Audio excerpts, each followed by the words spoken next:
Holy shit. Spider. That is crazy timing. Where did Well, it there you go? go. The first quick time event of the channel. Did you Oh, that's fail or even did more. you succeed? That is even more scary. I don't see it. This thing was big, dude. Oh, that is terrifying. Can we pause 1 second? Pause 1 second. I'm sorry. Yeah, go ahead. All right, there we go. That is what shook you to your core, huh? That's the beast. That's the behemoth right there. Let me see if I can get a. It's still a little bit blurry, but oh well. There's the behemoth that was trying to attack me. Uh, all of about, I don't know, a quarter of an inch, not even a quarter of an inch. But I swear to God, man, when that thing was walking up on me, it looked like a tarantula, but I guess not. Oh, Welcome to Unnecessary Rambling. This is the Ramble Report, where we mostly kill spiders, but sometimes talk about the video games as well. We got a special guest in the house today, man. Aaron, the homie. Oh, How are what's you, up? dude? Here to talk some Nintendo with us. How you feeling, man? Oh, yeah. Excellent. Nintendo, Nintendo, Nintendo. we got to get some love of it for the channel. We don't dish it as much as we probably should, but yeah, you can balance that out at least this part. Yeah. Yeah, and so I was thinking, we're right in that period with Nintendo where it's like new console has been launched, some new games are out, the future of Nintendo's a little bit confusing. So like as somebody from the outside who doesn't really know much about Nintendo, I was like, it'd probably be a good idea to have someone on who does know something about Nintendo so that we can predict the following few months for what that system has in store for us. But before we get into that, my friend, we're gonna hop into some Q&A, some questions from the patrons over there on patreon.com and the YouTube members. Hmm. Um but actually before we get into any of that, do y'all have anything you want to plug out the gate before we run this thing? No. No, good to go, Lone. Yeah. No. Well, obviously everyone knows that my channel's out there. It's in the description and stuff. But there is, I guess, a little hint of something to come. Obviously, we've spoken about it behind the scenes, but the first essay style video is has the wheel has began turning on that, and it will be GTA, the definitive edition, Hmm. talking about each of that, having sat there and played through all three of them now, deep into San Andreas, and did it all in like a week. It's been Oof. brutal, but I wanted to get through it and just get that all done because, yeah, if you play them in bursts and stuff like it's definitely showing its age, and I probably would have put it down. Getting halfway through like GTA 3 and Vice City, like yeah, them later halves are rough for the game. So Yeah. Yeah, yeah. those games are the I think San Andreas has aged pretty well, but even Vice City, I think is a bit rough, a bit rough around the edges. So yeah, because I played through them back to back as well Mm. last year, and three in particular was like, holy smokes, man, Did you this finish is it or did you just no, go? I put three down. Yeah, it's even worse because like three isn't even long. It's the No, shortest. It's the super short. short. It's the shortest of the three. Vice City is ever so slightly longer, and then San Andreas is like double the length of Vice City. But yeah, I don't know. I definitely have some things to say about them, so that'll go up sometime. The plan is to get it up sometime before the end of the year. Obviously, I'm still in the process of finishing that up, and then I have to type everything up and then work out how to edit. Fun. The dread. Yeah. Yeah, it's and like I said, dude, you hit me up and I'll run those thumbnails by you and anything you need whatsoever. Uh, we were talking about potentially doing like an hour long podcast every now and then on Loon's channel just to drive some traffic over there. So obviously once that's all launched, we will be plugging away on that. And Aaron, of course, if Any upcoming projects that you ever have, just hit me up and we'll plug that as Cool. well, my friend. I love Cool. Cool. the, being able to support the community in any way that I can. So be on with us today, dude. It's this is gonna be a fun recording. But to jump in and shoot the breeze with the Patreon supporters real quick, we got a question from Garrett Sharp. And the first one on the board is games you wish you liked but just couldn't. And Aaron, this is what we were talking about before we got on the recording, where I know you have love for the Nintendo brand, and I'm about to be sacrilegious here, where All Tears of right. the Kingdom. And it's the thing, I did like Tears of the Kingdom a lot, but I just really did not like that Switch One console. You were talking about it earlier with the Xbox controller being your preferred controller, and it's like the Xbox and the PlayStation for me, good to go. I can't get my head around Nintendo controllers. I don't know why. I just can't do it. But I did actually, I will say I loved the game, just didn't necessarily love the system as much. Um, so I apologize. I apologize. I know that's sacrilegious. I know that game is incredible. Just didn't Well, quite click with me. see, the controller thing is because if you play on Xbox, the actual A, B, X, and Y are shifted. So your B is your A and your A is your B. And I hate that. It's very Yeah. annoying. But I also, to piggyback off of Tears of the Kingdom, not my favorite Zelda game. I prefer Breath of the Wild. There's just too much in Ooh. Tears. Yes. And There's a like you lot. said, the system cannot handle it. You have three layers that are like constantly loading. So you have your sky, your base, and your underworld, Hmm. and it just slug. It's horrible. I mean, I finished the Yeah. game and everything. The game's great, but like, I prefer Breath of the Wild. That Yeah. I also don't like building things in it. Kind of makes everything easy. Yeah, yeah, that was actually weirdly one of the things I really appreciated was just that sense of like, hey, if you can think it, you can do it, and even if it's the wrong, quote unquote, wrong way, it's still getting done. And it's like just that open-endedness. I appreciated that, but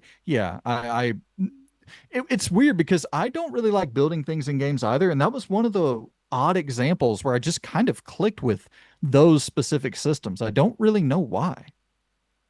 Yeah, that is weird, but I felt like you could just build a bridge to get half of over half of the puzzles or a hovercraft. You find a Uh, fan and you're good. You know. When in doubt, hovercraft. Hell Exactly. no, yeah, The that memes for it were great though. The memes for the builds. yeah. Yeah, and that was kind of one of the last games I remember where it felt like there was actually this cultural kind of zeitgeist moment for a while where you got online and if you had the For You thing on Twitter or whatever running, you were going to see nonstop clips of Tears of the Kingdom. Like if you were a fan of video games, everything stopped for a moment. Just not quite on the level of Breath of the Wild. Whenever that came out, that was I mean, that was crazy. It took over everything for like it felt like months on end where people were just talking about nothing but Breath of the Wild. But Tears of the Kingdom had a little bit of that still, which is nice. You don't, to me, it feels like we don't get that nearly as much as we used to. Yeah, totally agree. Yeah, usually because you have a lot of people who kind of like to shoot down people who are enjoying Hmm. themselves. And maybe that does have to happen sometimes because, like you said, the expedition fans are getting a little bit out of hand there. Maybe people who shoot other people down is not the worst thing in the world because otherwise, they get out of control. Um, You know, not to, sorry to cut you off, but it is the thing where I don't really mind. So my thing is the fans who like say someone's like, man, I can't believe how great X game is. And then they're just flooded with a bunch of other people. It's like, well, it's not as good as Y game. And it's like, those are that's the fan base that I'm like, why do you gotta interject like that? Like just let the other person enjoy the other thing. It's everything's gonna be okay. But yeah, no, no doubt there are these moments of fandom where it's like, holy smokes, y'all are way overblowing this thing. So I get it, I guess. I don't know what I'm gonna pick. I think I've we've been asked this question before, and I've said I've picked Sekiro in the past, which I think people already Hmm. know. So I'm actually gonna go with a Plague Tale Requiem. I know that it's one that's definitely highly regarded by a lot of people, especially in our community. A lot of people seem to have gelled with it. I just can't click with it. I I like elements that it's doing. I just don't find it enjoyable to play. And I actually didn't like the fact that it was a lot longer and stuff like that compared to the first game. I actually preferred the first game being shorter and kind of much more simple and not as ambitious personally. So yeah, I'll probably go with that because any game that because it was a similar feeling with like Hellblade, but obviously Hellblade wasn't as long. It's just that thing of like I can appreciate aspects of it and it's definitely arty and stuff like that. But it's just yeah, I don't think I'll be checking out what's that new one that's coming out called. So that's the interesting thing, right? Plague Tale Resonance, I think, Mm, is the name of it, if I'm not mistaken. I think that might be more on brand with what you like, because I'm thinking that game is going to be trimmed back, not as open, not as big, but more combat centric. So I think they're going to take like the combat elements and probably refine those, not focus on the breadth and just the expansive and big environments and 20-hour plus. Like, I do agree that it didn't need to be 20 hours. Like, it definitely was a little bit too long, but I think a good 10 hours, take some of those mm. lessons from the combat, fuse that into this new, I don't even know, is it a prequel? I haven't read up much on it, but I know it's going to be more action oriented. So I'm curious about that one. I have a feeling that might line up with your interests a little bit more. Yeah, if that's the case, that's going to be a bit strange because obviously, if it's going to be targeting somebody more close to me, it's there's a you had your fan base that kind of really resonated with it. It kind of runs the risk of annoying the people that actually did stick by it a little bit, which is always interesting to see how that kind of goes down when because I've seen a lot of people, for instance, with the Darksiders announcement. There's a lot of up in the air of people being kind of upset a little bit that there's online components. They're like, oh, it's always been single player and stuff like that. So yeah, shifting stuff up for an IP is dangerous. Totally. Yeah. But I think it'll still be like this narrative juggernaut. Mhm. I think it'll still be narrative front leaning or front facing, but I think that they're going to try to make it a little bit more like, Fun. I think, right, a little bit more gameplay centric, which is, yeah, I mean, yeah, fun is probably the right word. Those games are not fun. And I mean, they're intentionally designed to kind of remove fun to get the most out of like the just like, oh my God, this suffocating sort of narrative, Mm, this feeling that they're wanting to cover you with this just sense of dread at all times. You don't really want to make those games fun, but I think once again, you just see from that initial trailer, it almost feels like they're leaning into the I don't know, just I don't know if it's Roman Empire times. Like I really don't know, but it seems like gladiators in an arena, and you get the mm. vibe of something more akin to that. Yep. But Aaron, what did you have on the board for a game you wish you liked but just couldn't? Every Resident Evil. Oh No, I'm just damn. kidding. I was Just about kidding. to say Just kidding. Oh. Uh, that is a 1-2 punch. Me smacking him with a plague tail and you going with the uh, uppercut for Resi. no, for me, it would be GTA online, not five Yeah. or any of the Mm, single players. I mean, there is something there where I always say people like GTA Online, not really GTA 5. They're like, oh, GTA 5 is like the best game in the world, but you're playing online. You're not playing GTA Yep. 5. And when I hopped into it, I was with friends that have been playing it for a few years, and I was a newbie. I couldn't do anything in the game. Like, you get killed right away. So I didn't even make it like really past the tutorial. mm, And there's something to online that I think is enjoyable. It has to be if this many people are spending that money and time on the game. But for me, for a newbie going into it, yeah, GTA Online, I wish I liked, but I just can't. Dude, I feel you 100%. I played a little bit of it. I have a buddy who plays it nonstop. Like he's in the servers, he's got, his Discord community of GTA Online buddies, and like it's a whole lifestyle for them. He was telling me a story about how he has this woman who is a police officer and he's like a drug runner, but they have this like backstory where they're brother and sister. So it's like the sister tracking down the brother, and like they have this whole almost movie style scenario that they're playing out in game. And he shows me clips of him going into like a fight club and they're actually standing there duking it out and like receiving money or something. They got all these cool things and I'm like, that sounds so sick. But Aaron, just like you, like I jumped into the game and I was just getting massacred. It's like, how do I get to the, but they're doing cool things over there. I want to go do that. I remember when I played, like one of the first things is like, oh, go change your clothes or whatever, right? You come out of the store and it was like every time I was getting hit by a car or just shot. And like and then my buddies were like, hey, let's go run a raid or whatever. They have all these like kitted guns and, tanks and stuff. And I'm here with a pistol and I don't know, whatever car I stole. Like, I I love the single player games, but like the online, which is what most people do love, no matter what they say. I Yep. don't think they actually can like separate GTA 5 and online, but they are separate games. But yeah, I want to love it. Maybe one day. Yeah, it's Yeah. always difficult when because it isn't just the case of like that kind of multiplayer, just anything in general, especially when you're going in with your friends who've done a ton of it. Because it's like if somebody pulls you into like a competitive like shooter, like CS:GO or something, there's so much that they already have so much knowledge that they can sometimes forget how overwhelming it is for a brand new player to come in, pick up all of that knowledge, all the systems, everything. Especially when GTA as well, like you're saying, where you're going in, you have nothing, and they're like, "Oh yeah, let's just run a raid," forgetting that weapons are level locked and stuff like that, and you're very, very heavily underpowered.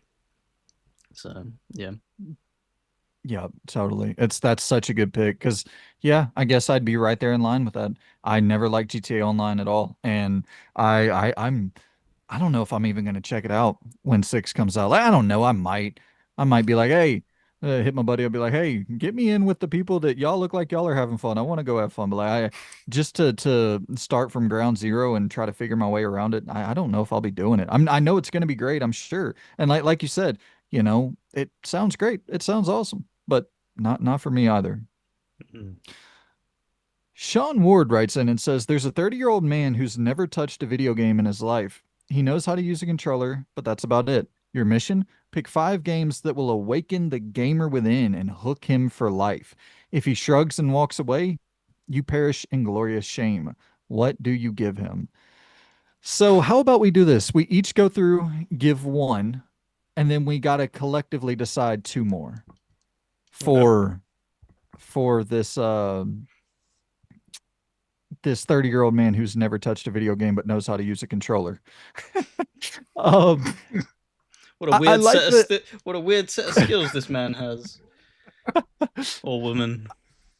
Hmm. I I do like this concept though of like what is the game that if you could teach someone how to use a controller, which you could do that pretty quickly, what are the 5 games you would put in his or her hand to like awaken the inner gamer? Like the startup games, the initial entries. I'll throw something out first and you tell me if I'm crazy.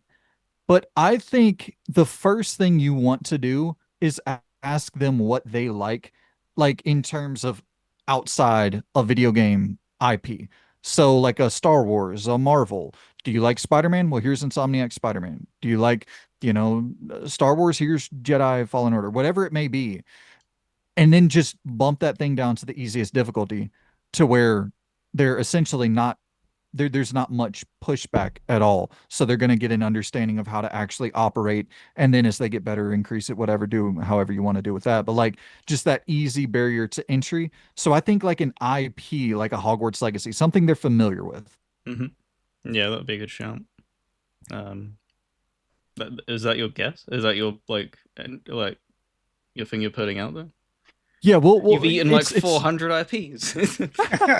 but God, cheater. okay. I'll just say this. Let's say I find out they like Marvel. I'll be like, here's Spider-Man. Mm. drop it to the lowest difficulty. You know how to use a controller and go figure out the rest. Yep.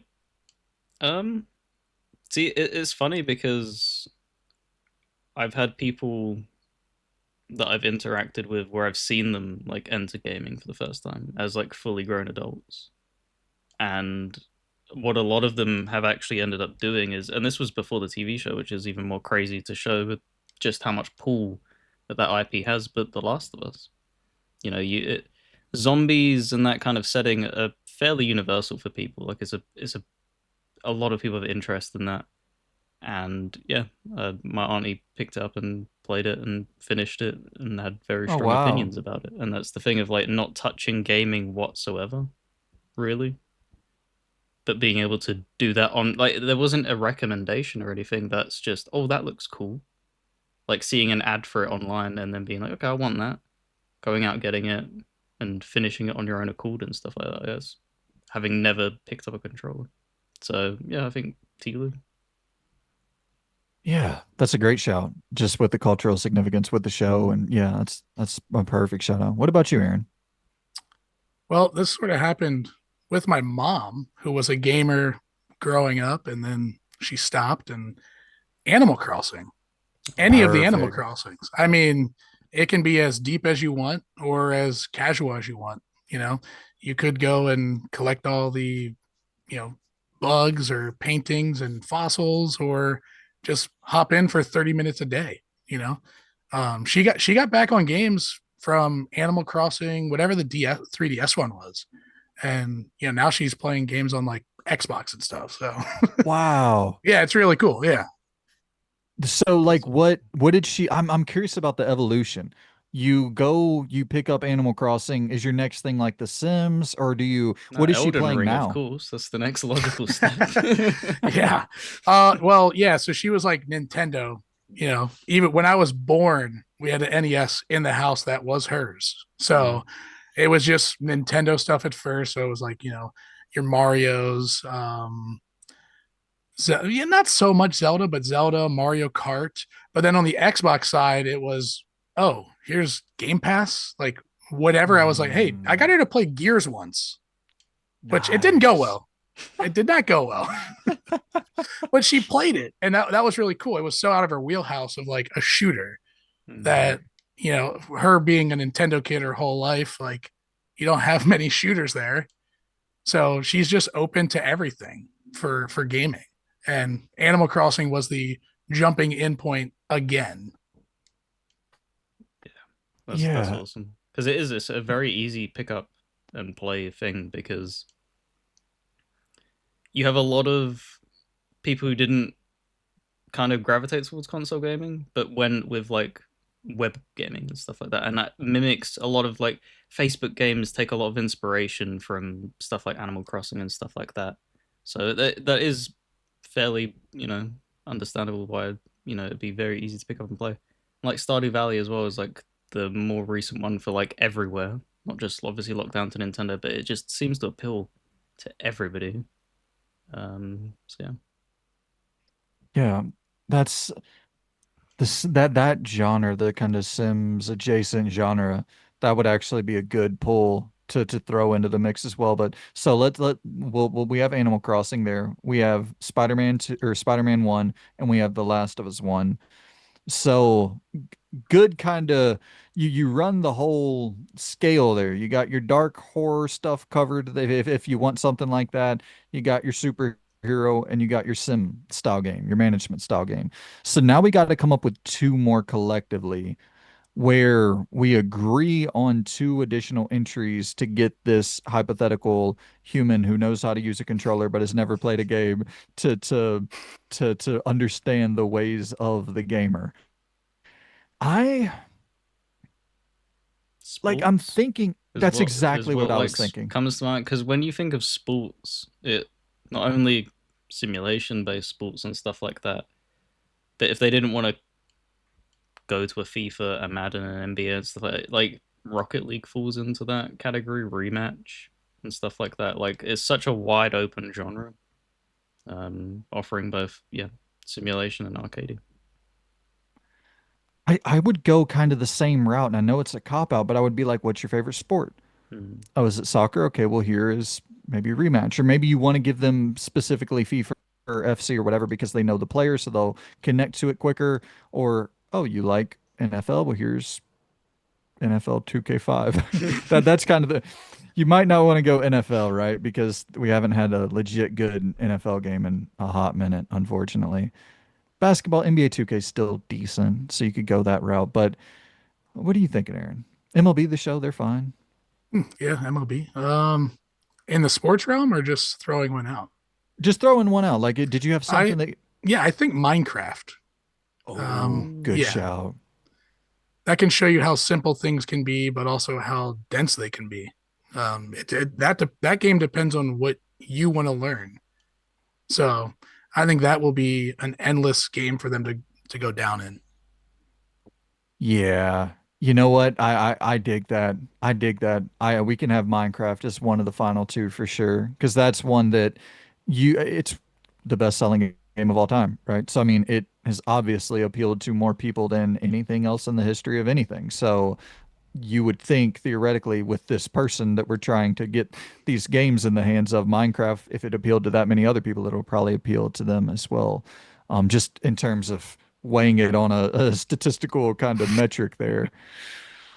What else could we go with? Loon, do you have another one? I'm kind of blanking.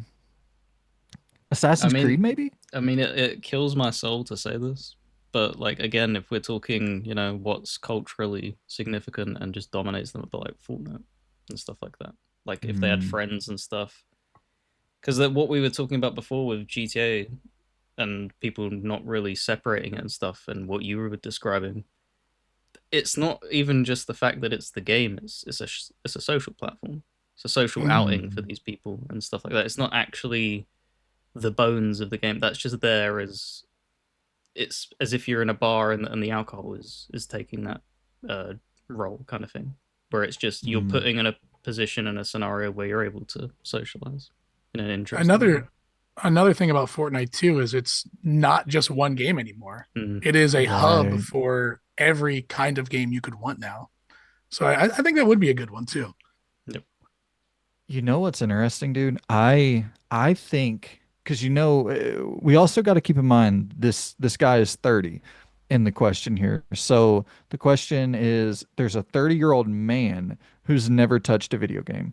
Um, but regardless of that, I do think Fortnite is we're in this weird pocket where we have I don't know if an inversion or there's like digs we'll take against Fortnite, our generation, just not saying we per se, even though I probably have, but our generation will take digs at Fortnite. But the generation coming up, they don't have this aversion to Fortnite. And I think there could be a world where the next generation of gamers are playing like game of the year contenders that are just built in Fortnite, where it's not even like a la carte thing. It's just it's a game inside of Fortnite because they're already in Fortnite, but they're growing up. So they want something like, maybe they don't have quite the amount of time. So it's like, hey, here's a 4 hour linear narrative driven thing in Fortnite. I'm just going to What go a pop in here. what a scary future that is. The consoles themselves abandon exclusivity, and Fortnite then picks up the torch and is like, "Yeah, exclusively come and experience our stuff inside of our platform." Oh my god. But you are Right. seeing that with Roblox too. I Mm, Yep. mean, these small little games that people are like, oh, I'm playing this, but no, they're playing that on Roblox. yep. I have a younger daughter, so I hear it all the time and see all these YouTube videos of like, this is the hottest Roblox game. And it's like, people talk about them for whatever reason.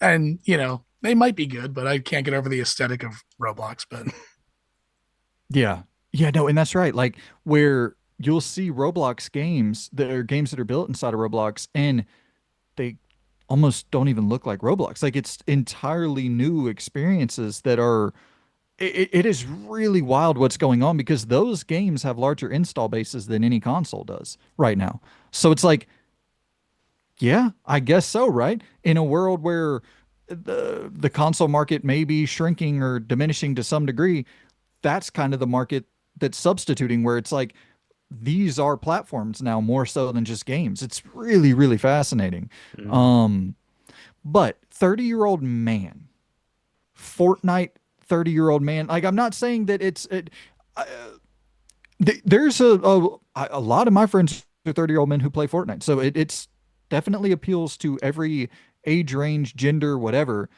I just kind of do wonder someone who's never played a game before, do you look at that art style 30-year-old guy and be like, but probably not, right? You would have to be somewhat in the zeitgeist to even have that. Like, I don't think most people who just pick up Fortnite to play it are going to have this negative immediate reaction to it. No, because I think a lot of that stemmed from yeah, a lot of the negativity came from like entrenched gamers and stuff like that of being like, Exactly. oh, because it started blowing up with like kids a lot, with getting really, really popular and stuff like that, and that's where it's yeah, you're always gonna get that kind of knee-jerk reaction. I think we have kind of gone over that mountain hill though, because it is Mhm. just a part of culture now. It's part of like it's expanded to the point where they're launching not just gaming related stuff, but like the trailers for stuff of big upcoming movies. Like what was it? Star Wars was announced in it and stuff like that. Like it's yeah, it's a massive, massive thing that seems to appeal to basically everybody. Another thing, it would depend on what season we're in Fortnite. If he's a Marvel guy, it'll be way easier if he's in Mm, the Marvel season versus the Stranger Things season or Mm. whatever season it would be. Because I see people getting. I even jumped in uh, when they did the Turtles a couple seasons ago, but I haven't played it since then. But I went in, they got my money, I got the Turtles, yeah, played for that season, and dipped out. So it's That the is, winning formula, man. Like free to play, you get people to come in, ding them for because it's about 10 bucks, probably $20 for the set of skins and stuff like that, and that's it, man. That's yep. It's we sit there wondering why Sony chases live service and stuff like that, but when you have that just shown that that works, that's what everybody would like is that kind of experience of just it doesn't matter what you put in, somebody will jump in and just make it appealing. That's why crossovers work so well. yeah, so we have right now Spider-Man, Animal Crossing, The Last of Us, and did we say a sports game was the fourth one? Or did we lock in a different fourth one? I think Minecraft, right? Minecraft, right? Minecraft was the fourth one, correct? Minecraft, and now we're debating the fifth one. Okay. Yeah, because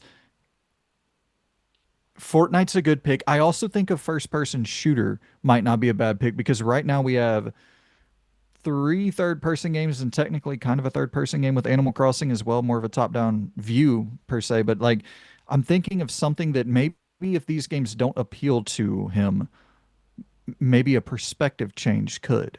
Mm. Yeah, obviously you have COD, but that exploded in the way that it did for a reason and became the juggernaut that it did. Do you think it'd be Battle, too hard? no, there's tons of very, very. To put it into perspective, and I hope he doesn't take offense to this because he does watch this sometimes. There's an older friend of mine who dipped out of gaming for quite a while and only played Dragon's Dogma, basically. And he had his own like it was really wholesome, like their community and stuff like that. It's a very weird multiplayer thing that they have going in that original game, and they built like a community around that of killing the dragon. But when we end up talking to him, he kind of started to expand his horizons and trying out new games and stuff like that. And it's the type of thing like he picked up Call of Duty World War II and just clicked with him. Mm. Like these are the things of like where you need to obviously there'll be a skill gap difference to a lot of people and he's not going to be dominating leaderboards and stuff like that, but it is just extremely easy to just pick up and play. Like they're very simple games. So yeah, I think something like I don't know because when I'm thinking of like Battlefield and stuff like that, I think Battlefield is probably where you'd say that's probably more complex and stuff like that, with it being bigger and much more going on in that. But yeah. Yeah, because I was almost even thinking like a Far Cry, a Ubisoft kind of formula, Assassin's Creed, but maybe more multiplayer centric might be a good one because we if we don't have Fortnite on here, we really, Minecraft. Yeah, I guess we got some multiplayer in there, but like a real online competitive scene, something like I could see that just some people have that competitive DNA in them where it's like that's what's going to click with gaming where they get into that competitive spirit. So y'all want to lock in Call of Duty as our fifth pick? Yeah. I'm good with it. Cool. Lock in Call of Duty, and plus they have the campaign. A lot of the campaigns. I thought Black Ops 6 campaign was awesome, and yeah, so you can get in the door with that as well, and you might just like that perspective of playing in first person. And so absolutely, man. And also shout out to Captain Corn Dog and Sadik over there on the YouTube member and Patreon tiers for the shout out tiers. Shout out to y'all so very much for supporting the channel. And now, man, we got some news to cover. But first, I want to have like a little Nintendo chat with you, Aaron. You came on to shoot the breeze about Nintendo, and I have some just I don't know, not necessarily questions. I want to know how you're feeling about the world of Nintendo currently, how things are looking in that space. Because from the outside looking in, I'm like, damn, I want to play Mario Kart. I want to play Donkey Kong. I need to go sell my Series X to go buy a Switch 2. I know I got to make that move at some point. Um, because I'm gonna end up buying a laptop to replace this laptop to do some, have a when the fiber internet gets here, that way I'll be ready to go, booted up, suited, ready to go. And so it's like at that point I can play those games on the laptop, the Xbox games. So it's like Yeah. perfect. I'll go trade this in the Series X and get a Switch too. But I'm just like, what is on the horizon that's like, yeah, man, I can't wait to check this out. Is there anything like that for you right now? Yeah. So the cool thing is like even for Switch 1, like Nintendo was putting out one big game every month. Now it might not hit with you, when the Switch 1 came out, there was like a month where it was like Endless Ocean, which it Hmm. wasn't great, but hey, it doesn't fit you or like Princess Peach Showtime or whatever. So for the Switch 2, we got Mario Kart, Donkey Kong, we also got Mario Party Jamboree with the DLC, and then next month would be Kirby. There's nothing for September. That's where I'm thinking Metroid Prime 4 is going to go. I don't know though. Hmm. And then like November, I'm blanking on what's in November, but Is big games. Pokemon Pokemon is in October, I believe. Could be November. okay? I think it's October. But yeah, just big games each month. And there's three games that have been announced that are slated for 2025 with Legend of Zelda, Warriors, or whatever it is, Hyrule Hmm. Warriors, Mhm. Age of Imprisonment, Kirby Air Riders, and then Metroid Prime 4. So right there, out of the end of the year, there should be at least two, maybe three games that would fit the core gamer, I guess you would say, not the casual Right. Nintendo gamer.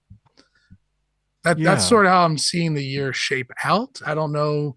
Nintendo did like back up the claims that yeah, these games are coming out 2025, even without a release date. So Mhm. It's interesting to me because like I've never I mean, listen, I love PlayStation, I love Xbox, but the consistency is unbelievable what they do over there at Nintendo. Like it's kind of just unfathomable. Like I can't imagine a PlayStation exclusive dropping every single month. And like you said, sure, they vary in quality, they vary in preference, but typically they're all good. That's the shocking thing is like even if it's not for you, they're rarely just bad. You know what I mean? They're rarely like 6 out of 10, 5 out of 10. This thing sucks. Sure, maybe the Drag and Drive game might not be great. Like, that's not a tentpole title. You know what I mean? Like they are so consistent. So whenever you see Switch 2 sitting there on a store shelf and you're like, you're just buying it where it's like, yeah, even if right now, are you a Mario Kart guy? I was for the first month, and then Donkey Kong came out, and it's too different compared to your traditional Mario Kart with the tricks and the wall riding. It's not for me. So that's what I'm saying. Like you look at Mario Kart and maybe it's not for you, but you just buy that thing Switch 2 day one. You're like, it's the games are going to be there. Yeah, That must be a dope feeling as a fan where you're like, I just don't even have any questions. They're going to be there. The games are going to be there. yeah. And like, you might skip a month, like, next month I'm not picking up Kirby. It's a re-release of the Switch game with DLC. I'm not paying $80 for that. So I'm cool. And then I know September we should have something. And then, the next big one would be Pokemon, which I love the Legends series, even though we only had one game in it, but Arceus was pretty cool. But I just feel like companies, even Microsoft could do one game if they could get everything down without canceling things, one game a month, and throw it on Game Pass or whatever. Nintendo's doing it because they're not doing this big, not every game is 100 hours. It's not Mm, the most beautiful game in the world. They are beautiful in their own right because yeah. of the art style. They're not realistic and gritty. So that's why I think they're able to do it. And it's funny too, you don't really know the teams for Nintendo developers. Right. It's always just Nintendo. Like, Retro, because I'd say they're probably their biggest, or maybe like Monolith with Xenoblade. But Hmm. everyone else is just like, oh, it's a Nintendo game. It's not a Naughty Dog game or a Coalition game. It's a Right. Nintendo game. Yeah. That is so fascinating because like I couldn't tell you but maybe like three, four people that work at Nintendo. Like I don't know any of those developers, and you could like list off different producers at certain studios. It's like we don't even know the main guy for some of these Nintendo games that are like 98 out of 100 on Metacritic. It's crazy. Yeah. It is kind of So, smart though at the same time doing that because that is legitimate that they just keep it as business as possible. Whereas the other two console providers, it seems a lot more personal. So when things go wrong, people go for their throats. Like you saw with like Neil Druckmann and stuff. The stuff, anything happening with that, it's like the hate immediately directed at him and stuff like that. Like that must be damaging for a person to have to go through that because and that is a fact because a headline coming out of him saying that he's having to prepare the intergalactic lead yeah. for hate like that. Come on, man. We shouldn't have to be doing with that. But another thing that you did point out, which is 100% agreed with, is again where they set themselves completely apart from everybody else. During like the 360 generation, there was just this fixation on trying to make things as realistic as possible and chasing it, and HD and just chase it. And Nintendo just did what Nintendo did. They were just smart and they've always just managed resources so incredibly well. And like you said, their games are beautiful, but they just don't look realistic. And that's where they've been able to manage them resources so well because you have something like, say, The Last of Us 2, where it takes several years of just increasingly like focused development, whereas Nintendo's like, okay, well, we could just reuse assets here or do this here, keep it very laid back instead of just chasing trends because they know that whatever they're going to put out is going to be high quality because they have faith in their product. They don't need it to be cutting edge in this and that, which is, yeah, I think, like you said, Microsoft could probably do that if for one they can get away from the live service, you know, addiction that everybody seems to have right now, that itch, and just yeah, stop canceling projects overall. Just get like they need to create some division where like you have like Double Fine and stuff like that. Like Double Fine should be somebody that's putting out a game every year. They're not like obviously Psychonauts 2 was big, but they're the type of developer that should be able to put out a really small title to buffer up a month and stuff like that. And they have enough studios under their belt now where yeah, they probably should be able to get that production management underway. Yeah, without a doubt. And I mean, like you said, it's going to come down to not canceling games, which is just whenever you're trying to fund $100 billion into AI, it's like, yeah, I guess you cancel these multiple 100+ million dollar games, and some of that adds up to your AI fund that you're trying to build there. And it's like the unfortunate reality of the situation over there at Microsoft. But yeah, they could definitely if it wasn't for that and the cancellations, they could if they were on track. They were firing, man. For a hot second there, they were firing on all cylinders, publishing pretty solid game after pretty solid game pretty consistently. Um, Yeah, because we but hey, started yeah, seeing it early this year. The productivity of things coming out fairly quickly, and it was just like, oh well, yeah, this is where it's all falling into place, and then it seems to be a little bit up in the air now. Like obviously you have Gears upcoming and stuff like that, but it's like I don't know about next year. What you got up your sleeve? Like they're kind of it seems like they're going to be obviously relying on that Fallout remaster, maybe pushing that out, but it's like you can only scrape that barrel a few times, and then you run out of you know entries to do that with, and you're gonna have to bring out new games. And if you haven't got them new games efficiently in development, ready to go when them have been exhausted, you're back to the dark ages of the Xbox One where we have nothing. Jesus no, Christ. yeah, that is true. Eh, Aaron, what do you think about this? I Nintendo, I look at from afar, and I'm always really impressed with the fact that they have these IP that are so well known and established, and it seems that they could probably rest on their laurels with them and just be like, okay, well, here's Ocarina of Time 78, and just keep doing that over and over and over. But instead, it's like, oh no, we're completely shaking up the format. And the next Zelda is different from the last, and the next one's different from that one. And it's like, goodness gracious, man, to have the balls to make Breath of the Wild, like what a pivot, what a radical pivot from, and not just, I don't think they get enough credit for a lot of things, but that game in specific, not just a pivot from anything they had done before on a technical level with the franchise, but really something that hadn't been done in open worlds, period.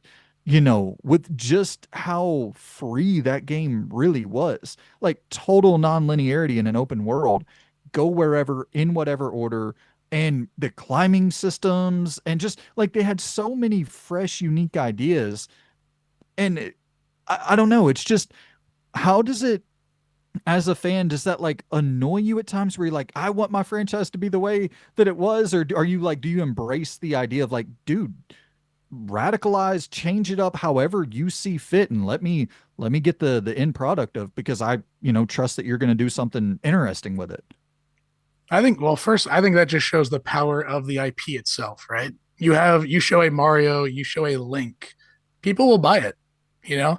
And we've actually been seeing that since the beginning of Nintendo, though. You take the trilogy of Mario and the NES, traditional platformer. Second one, we didn't in America get it, so they did the Doki Doki Panic thing, completely different game. And then Mario 3, different from that game. Same thing with Zelda. Zelda 1, you're what you would consider a traditional Zelda. Zelda 2, completely different game. And you even see that with Mario when he jumped into the 3D world with 64 to Sunshine to Galaxy to Odyssey. So Right. I think it makes it fresh. So when you see the next thing, like we'll use Last of Us as an example. I love The Last of Us, one of my favorite games of all time. But Last of Us 1 to 2, and then the eventual 3 will feel the same. Same thing with Gears. 1, if you're not including Judgment, but 1 to even 5, it is the same thing. And people love that. But Nintendo is a company that is about fun and joy and discovery and like becoming a kid again almost. Mm. And Yeah. that's how you can get it from these new experiences. And we still get the same ones, you know. Look at these side-scrolling Mario games. They're all the same, the new series and even Wonder, while it's different, it's still the same. Um and then with Zelda, the remakes of the Zelda games and even Echoes of Wisdom from last year, I believe, Mm. that is a traditional Zelda game. So even when they're doing these crazy things like Breath of the Wild, they still are giving people smaller experiences or remakes of, the games. And they're making it easy for you to play the old games that you might miss as well. Mm. Yeah, because it's weird, right? Where you look at Nintendo and a common criticism that they receive is like they don't really invest in new IP all that often, which sure, but at the same time, almost all of their games like are radically different from the last. So it's you're kind of getting the best of both worlds in a way where your established franchises are consistently fresh and you also are building more like brand legacy with these established franchises. So new generations of people are just as attached to them as the older generations who grew up with them. And you see that with the theme parks and all of that, where it's like they're building a legacy around these characters. And sure, maybe they do need to add more characters to the fold. Like I don't think, would you agree with that? Where it's like, yeah, maybe fund some new IP in the mix as well. Wouldn't hurt. I think they've tried. I mean, when Switch, they did ARMS. Splatoon came out on the Wii U, which is crazy. I mean, that's one of their big games now. Right. They're doing that online play test, which, from what I played, seems like it could be a new IP. I don't really know. I mean, it's not like they don't try to do it, but I think it is one of those things to where they know it works. There's a Mhm. reason we never hear them canceling games, or you know what I mean? Like, not many things get canceled there because they know, hey, this will sell. So maybe if they drip feed the new IP or the new talent that they might have to get the new IP, you can't just keep throwing it out all the time. And that's when Yeah. things will fail. Right. Yeah, even something like an Astral Chain didn't necessarily set the world on fire. As I thought that game was dope. And that Loon, from your perspective, I know you're not the Nintendo guy, and even probably less so than I am, which I'm not the Nintendo guy. But it's what do you look at with that company and either like a main question you have for someone who's entrenched in the ecosystem, a curiosity, concern, any anything in that realm that you don't Uh, necessarily have the insight on that you'd like to get a question off? Nothing from like the past because it's just proven, isn't it? The only really big wobble they had was with what the Wii U, where they had to take the pay cut. That was it, really. That's the only big, massive like black eye that you've seen them take in, I'd say, probably their entire history. Essentially, like that was the biggest thing. They've weaponized nostalgia, unlike any other company. Like they're just absolutely unbelievably successful. But the question I would have is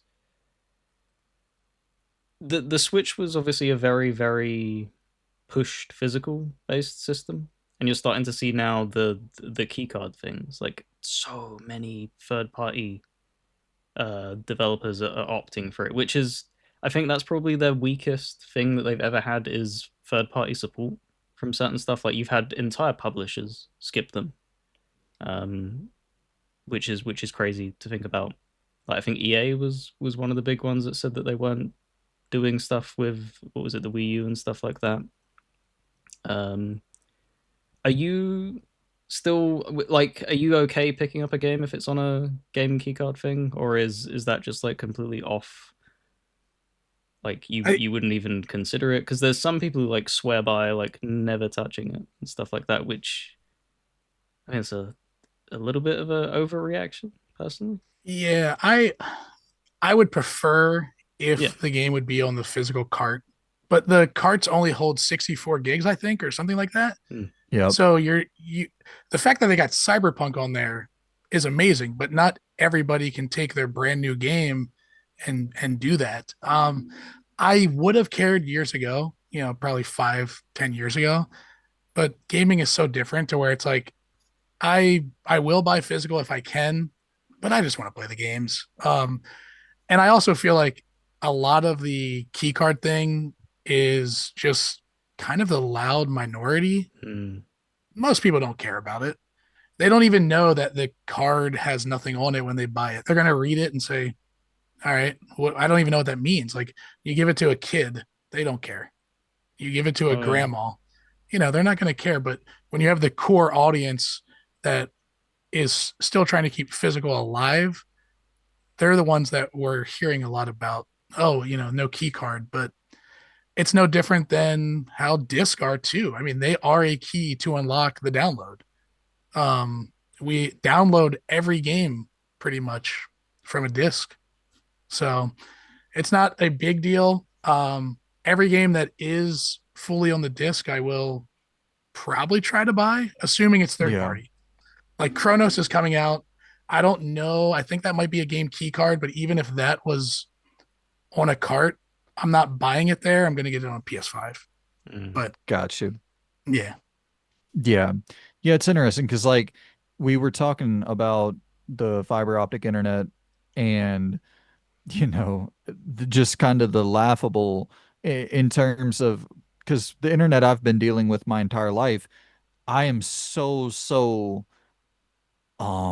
passionate about getting a game where it's complete on disc, not only because like you said, of course, that you are unlocking the ability to play the game with the disc. Like it's not the PS2 where you just put it in the PS2, it instantly boots up the game. Like it is going to download, but being able to download it offline and not have to use your internet, it's going to work so much quicker for me, you know, because I until now I've never had fiber out and I don't even have it now, but until now I've never had the option for super quick internet speeds and all that. So like for someone like me, it is super important to have all the data on the disk, on the cart, whatever.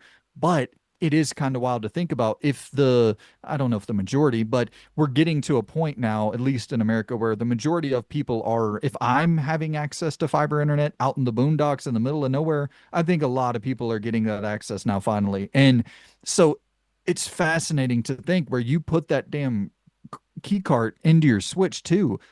How long's it? I mean, even if it's 64 gigabytes, it's taken what, 3 minutes to download it? yeah, Five that's the minutes? thing. Yeah, it still takes time, even to download and install and all that.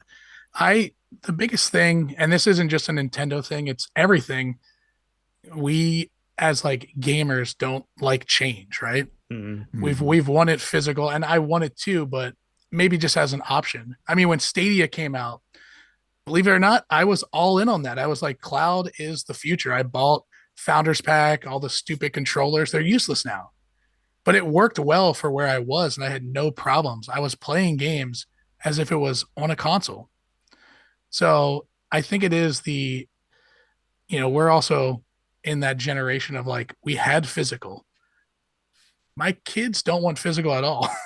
They have Oh Game Pass wow. and download what they want. When we got the Xbox for my youngest, do you want a Series X or an S? Well, what's the difference? One's stronger and has the disk drive. I don't want a disk. I'll take the other one. So it's like, Wow. it's crazy. And in this basement, you can't see it. It's over there. There's tons of disk, and they grew up with it, but not in the same way of needing it. They're just tugging your arm. Mm. Why do you have so many coasters? We don't drink that much. Yeah, it's all the GameCube ones Wow. too.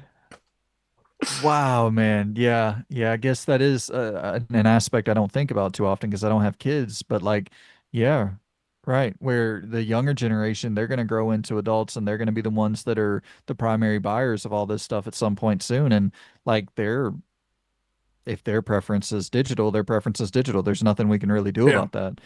Um, yeah. So, I do think though with the game key cards, there was that report. I don't know if you saw it where they sent out the survey Nintendo did, and I guess people just flooded that thing and they took it down or whatever, or there was maybe too many submissions, so the survey was like it satisfied the amount of submissions that it needed. I Yeah. don't really know how it worked, but then there was this report. I don't know. I This is off the top of the dome, so I apologize. But the actual key card manufacturer, wasn't there some report where they were thinking about trying to figure out a way to like roll out a 32 gigabyte key card, roll out a 8 gigabyte, a 16 gigabyte, a 64, and to have these different variants? That way the publishers who, because I do understand from the publisher standpoint where it's like we have a 14 gigabyte game, we're not paying that extra money for a 64 gigabyte card. I get that, but man, it would be nice if they could put it onto a 16 gigabyte card, and like I think they would pay for that if it was a much cheaper price point. I mean, I don't know, once again off the top of the dome, but do you think that might be a permanent solution or at least a temporary solution for this problem? I guess it would depend. I mean, it's one of those things where if they're able to do it, that would cut the cost of like each cart costing 15 versus, $8 or something like that for them to actually manufacture. So it would save them money, but I feel like they are saving more money on the key cards. I mean, that's why we see the digital codes in a box. It Mm, probably saves them so much money.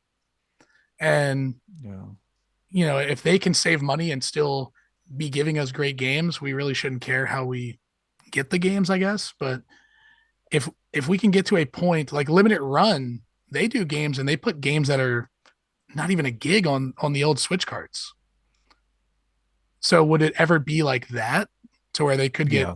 1 gig, or would the minimum then be the 12 gig, and now they're complaining, oh, now it's too much for the 12 gig. They can't cater to everybody. I mean, they could. They're Nintendo. They'll do whatever they want. That's the thing, But because it's gonna to have these different formats though would also cost money because then you're needing logistics to then be able to be pulling all of these different data sizes and stuff. So it's understandable why they went the route that they did, and it's also understandable why most third party developers, because it's just testing the water as well of seeing like will these actually still sell well while just choosing the cheapest option. Of course, they're going to try and opt for that. And obviously, like you said, we it's probably is a vocal minority. There haven't really been all that. It's only been on the market for like a few months now, right? 2 months, Two yeah. months.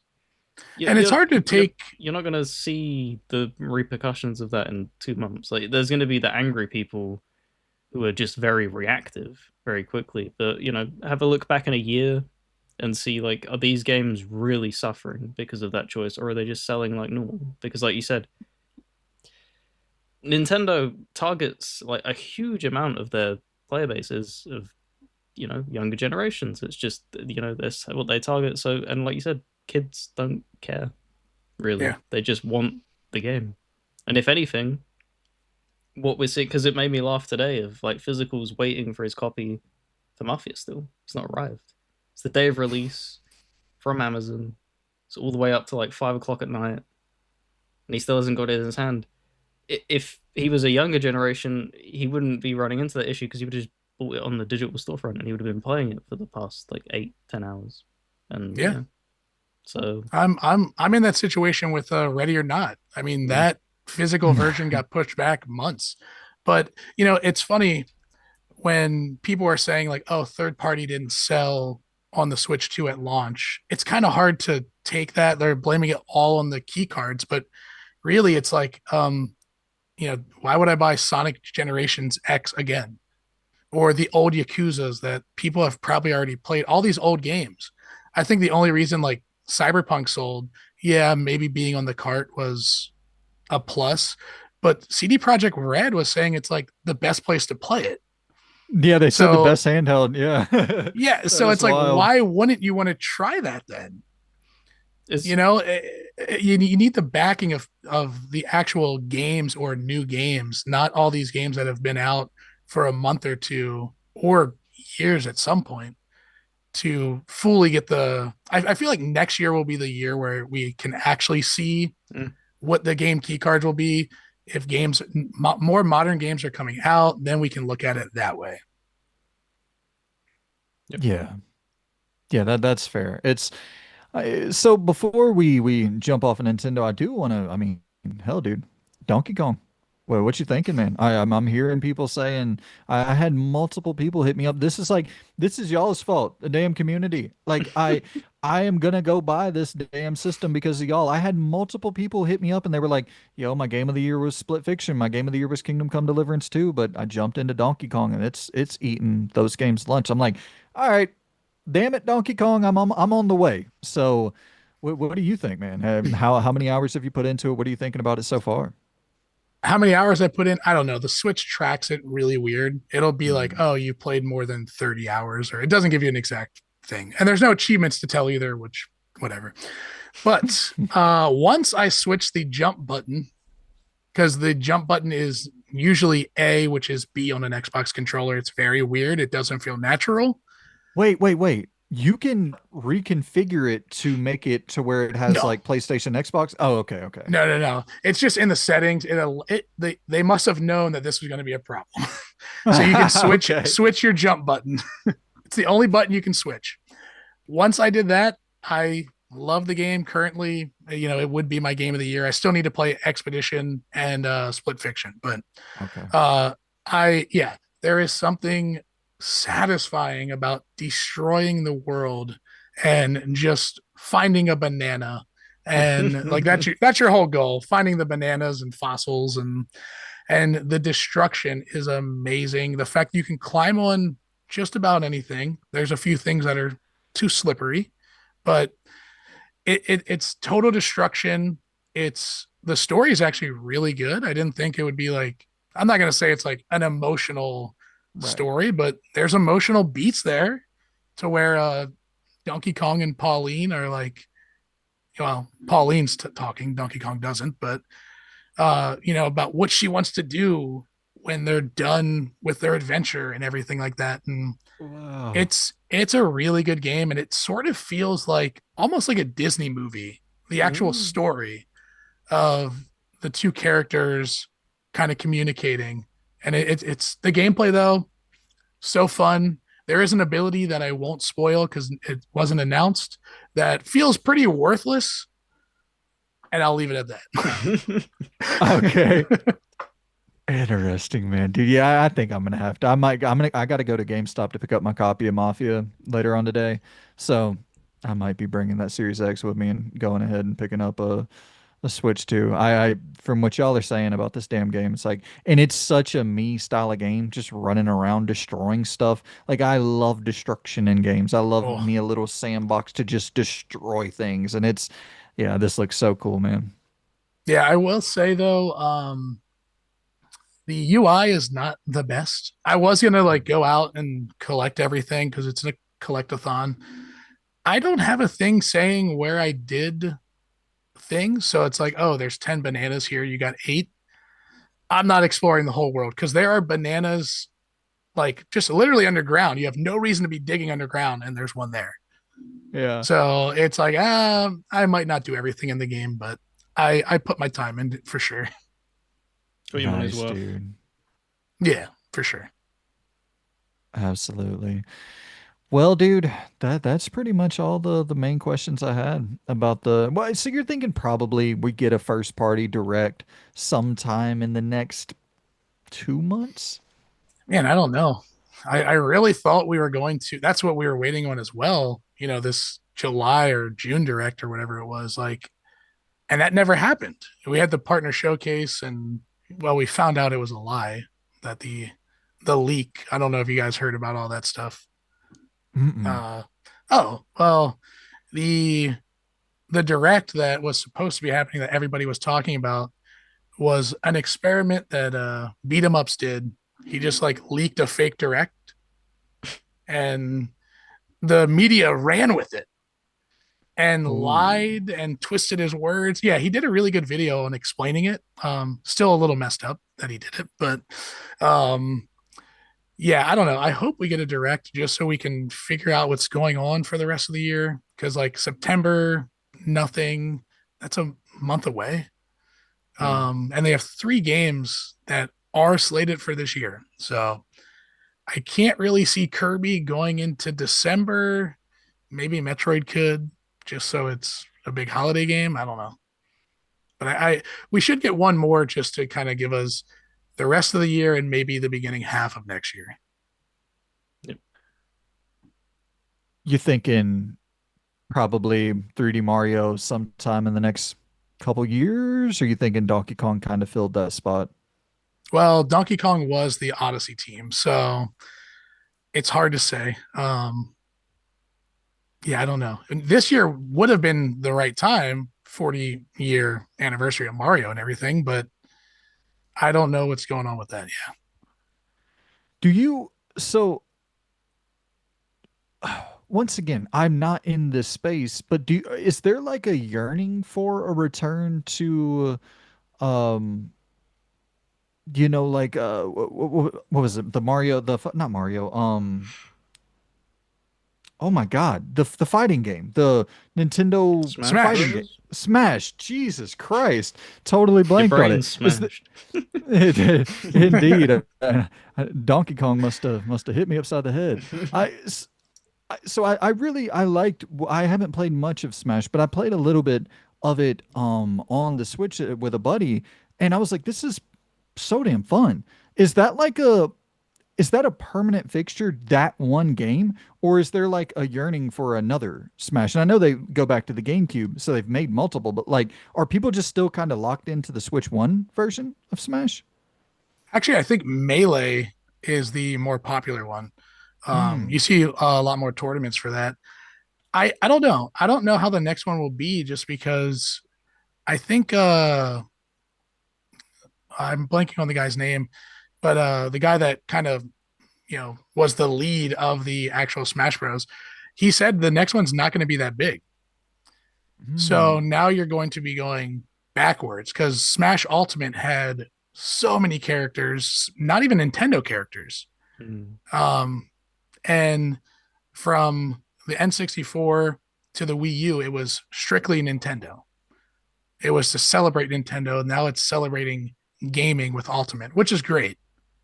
But it did take away a little bit of the Nintendo charm when you see Steve from Minecraft punching Mario. Like,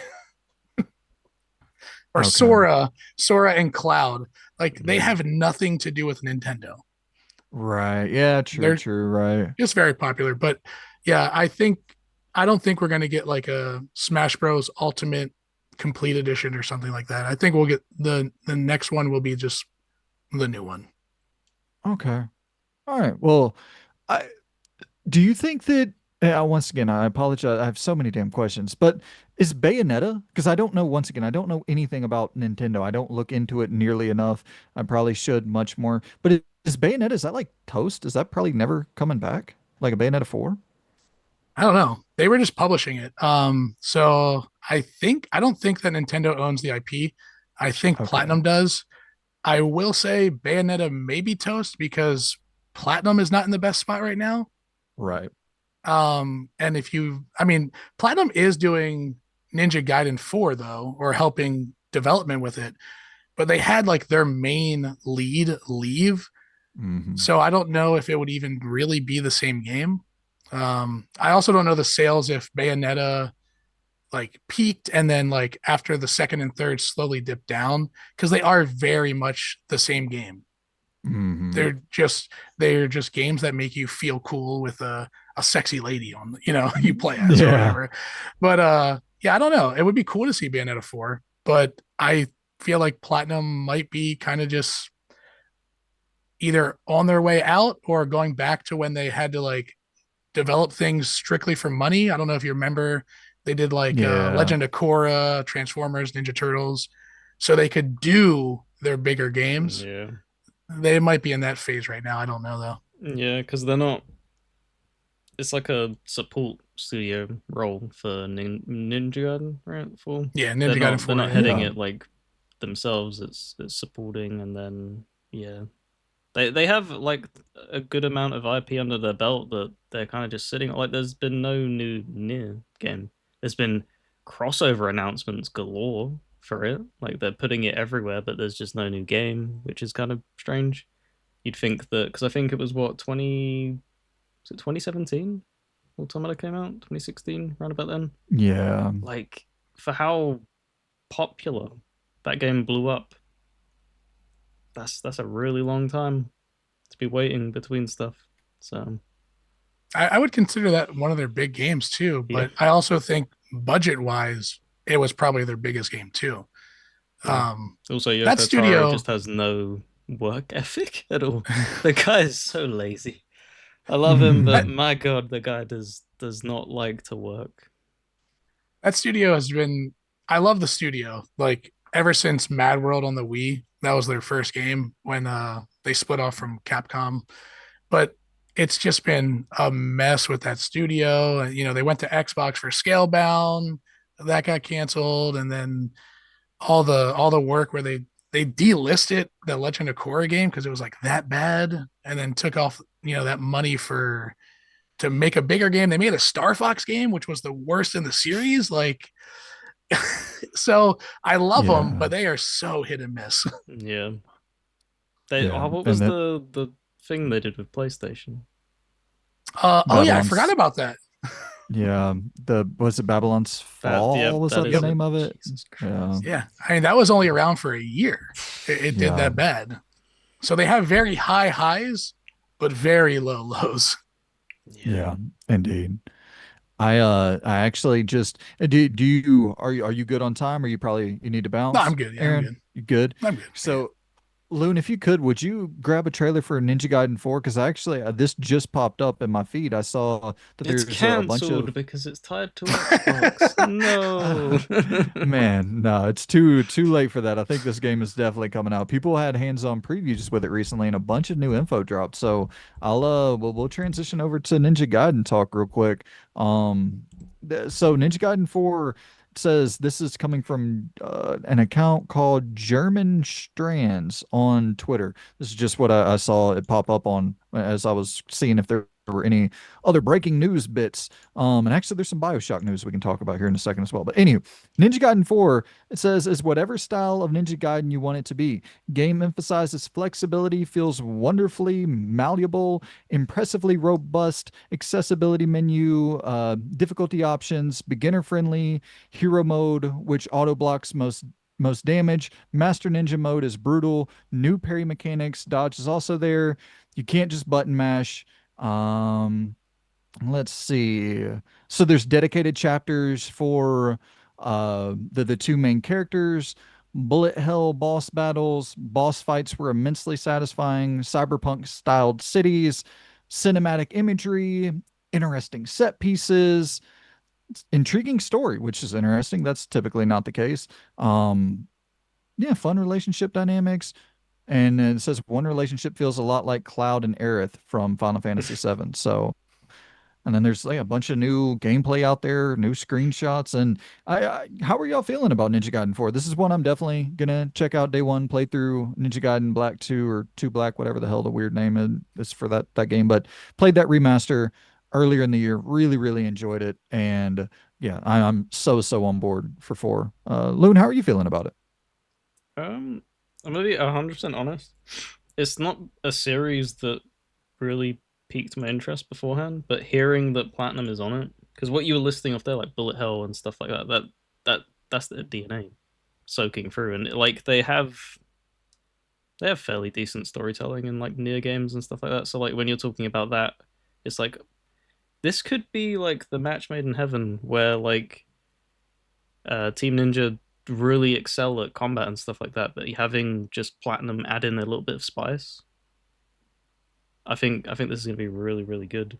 I'm interested in it. I didn't finish the one that I started because we were both playing it at the same time. I can't remember what one I went with. I think the original two. Yeah. Um, didn't end up beating it, but yeah, if it's gonna be more clean in the way that it plays, then yeah, I'll probably be there.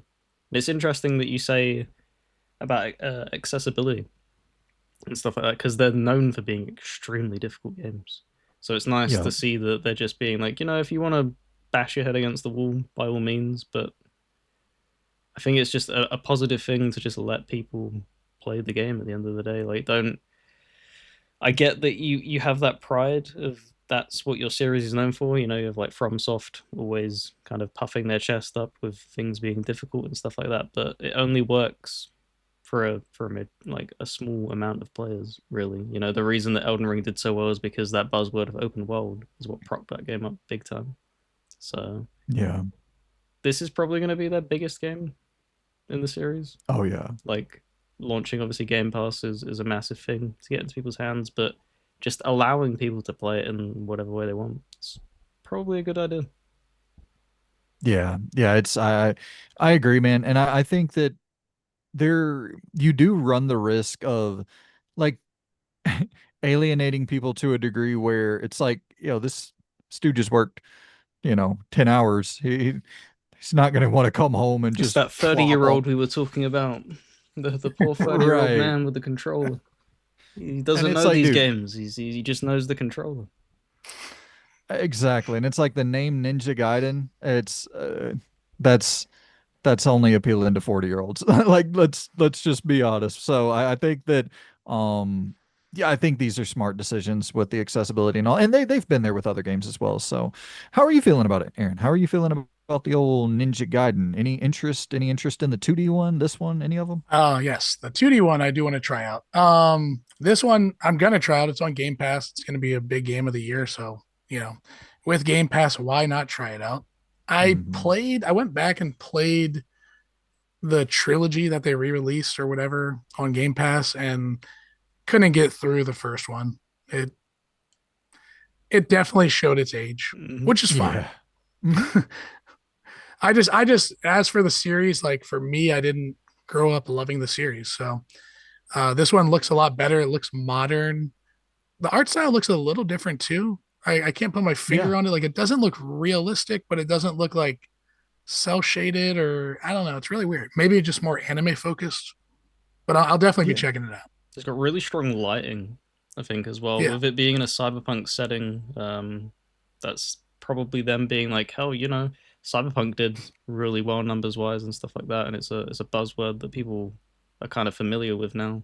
Having a setting more so like that, because you think of the original Ninja Gaidens, and it was a lot more ninja and stuff like that, and temples and stuff from what I played. Because I didn't play the entirety of that first game. I played about 4 or 5 hours of it, and it was a lot like the second games are even different from what I played. Like there was airships and stuff like that. There's technology, so it's You a do go strange into a series.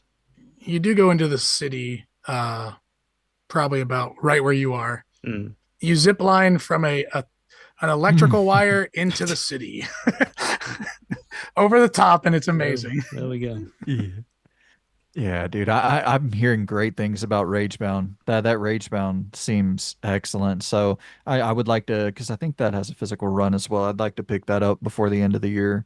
Um, but yeah, man, I am very, very, very excited for the return of the old Ninja Gaiden, and hopefully this can spell some, praying to God that this can spell some kind of positive momentum coming Platinum's way in the coming years. We'll cross our fingers, I guess.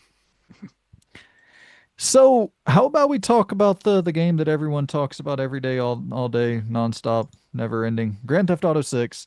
Uh, so Strauss Zelnick was interviewed and he was asked about the price point for GTA 6. What is this thing going to launch at? What's the price point for GTA 6 going to be?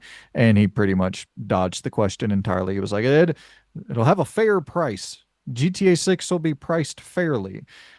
His direct quote was, "Our goal is always to deliver more value than what we charge. So we've had variable pricing at the company forever. As you know, the approach of the industry is to launch at a premium price, sometimes with special editions, and over time, typically to reduce the price to enhance the overall size of the market. We do the very same thing. I think probably more than most. We're highly focused on making sure that the experience is great, not just because the game itself is great, but also because consumers have paid a fair price for it," Zelnick said. So didn't quite answer about the $80 pricing or pricing in general for GTA 6. I just have this weird feeling that it's going to be $70 for the standard edition, and then they'll have $100 premium edition, where it's 5 days early access, pay $100. It's like, and a lot of people, millions upon millions, will do that. So it's like, I think there might be just a PR win here where they keep it at 70, because if they keep it at 70, that's such a PR win in terms of you just made news positively for your game by doing kind of nothing, by keeping it at the price that it should have always been.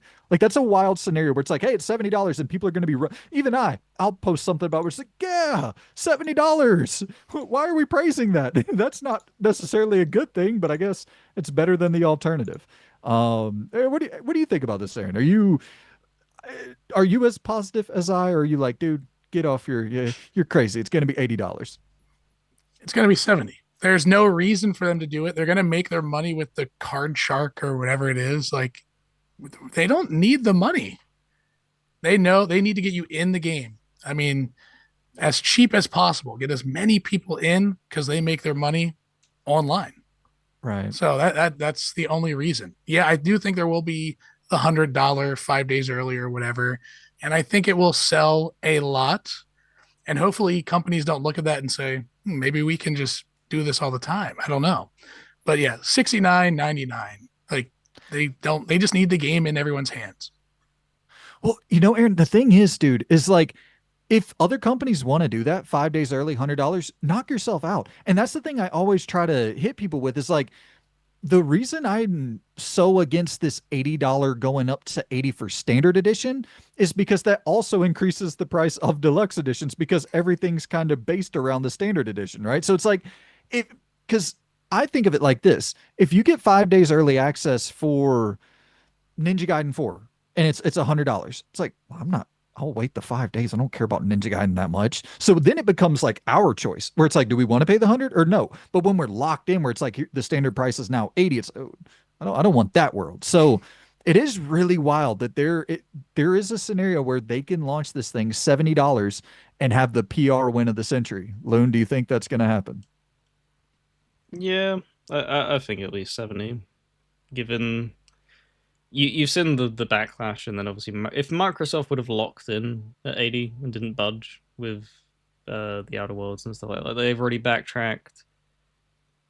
Again, it's that thing of what I said last week of just you're moving a cone forward and then back. Like you've not gained anything. It's that thing, and like Rockstar will just be like, yeah, 70. And like you said, more expensive for the deluxe or whatever they end up calling it.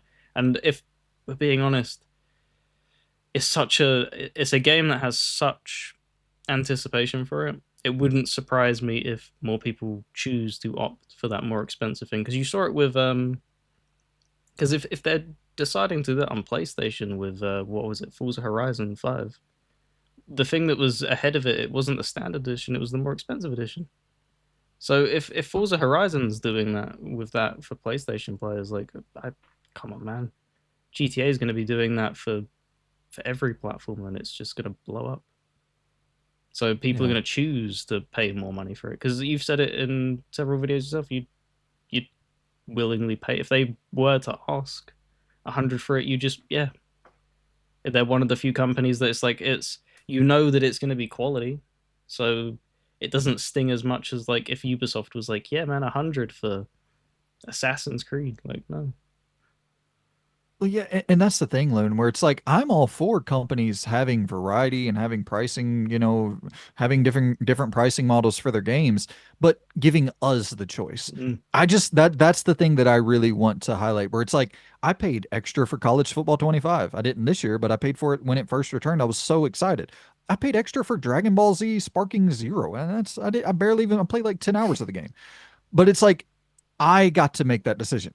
Bandai Namco didn't make that decision for me. EA didn't make that decision for me. I could have just bought the $70 version, but I paid extra to get it early. And it's like, sure, fine.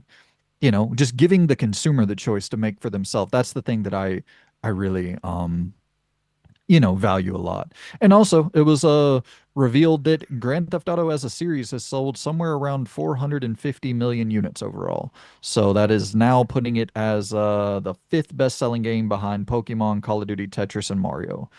So number five all time best-selling series. Kind of insane with as few games as they have in that lineup. I was about to say like, would you say 450 million? Yep. God. How many of that is just five? That's probably like fucking 200 million alone. Like it's Over absurd. 100. Yeah, Yep. that's disgusting. It is crazy. Because you only have what GTA, obviously 1 and 2, 3, where they really started to sell Vice City, San Andreas, and then you have some of the spin-off games. So I mean, yeah, you got a few of them in there. Yeah, and Red Dead Redemption 2 has sold 77 million copies now, making it the sixth best-selling game of all time.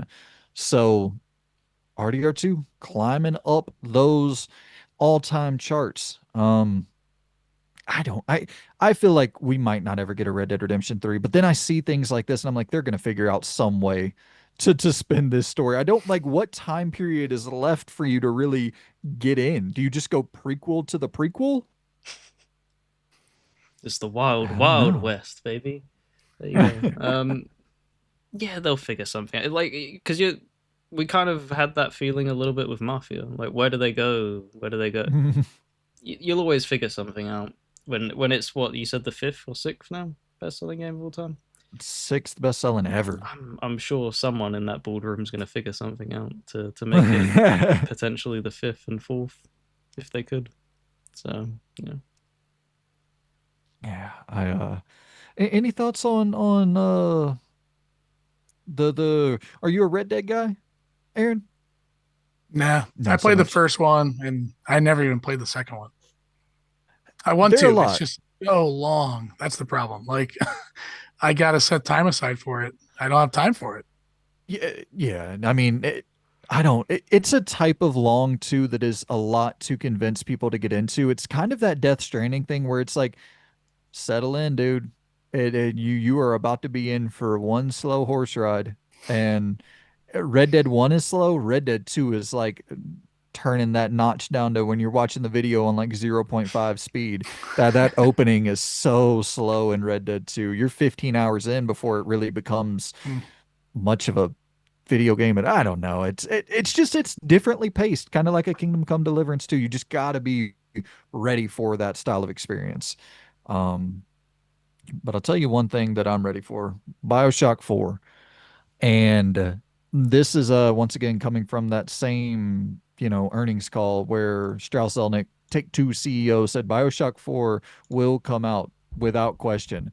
Development has not been seamless, but they need to make sure that this experience is true to the BioShock DNA on one hand and a big step forward on the other.